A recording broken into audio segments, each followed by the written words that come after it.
you put a little bit of class towards the junior golf, because we've just been limited to that one kind of junior, tournament series that we have here in New South Wales. And it's really cool. It's really cool to see it, and kind of getting those top players surrounded by the top players more often, and getting them used to being in that environment. Because I think one of the challenges that we see with, especially being in Australia, is that we can have the big fish in a small pond, essentially, and we're so far away from the other places. And how many stories do you hear about someone who thinks they're really good? And, I've heard of someone use this term quite well, and he said, "Remember when we were growing up and Jason Day was the best, Toby?" I said, "Yes."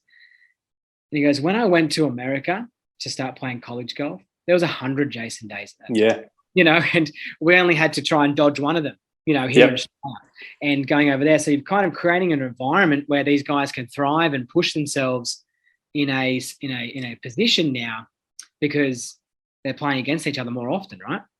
That's right. And, like I said earlier, one of the things that I struggled with when I turned pro was the fact that I only maybe played 5 72-hole tournaments per year. And all of a sudden, as a pro, you're playing 25 to 30. And I won't let the cat out of the bag, but we've got an announcement probably in the next 2 months, 3 months, about our plans for 2023 and beyond. And it involves getting those players together a lot more often than what they currently are, and setting a schedule where they can play a lot of big tournaments. And I've been working on this for quite a long time now, and I feel like it's given me a lot of purpose. But I just want to see, we've got so many talented players in Australia that they're just, quite often, they just geographically, that's the biggest hurdle they've got to overcome. Geographically, we're so isolated, and then obviously there's the financial element.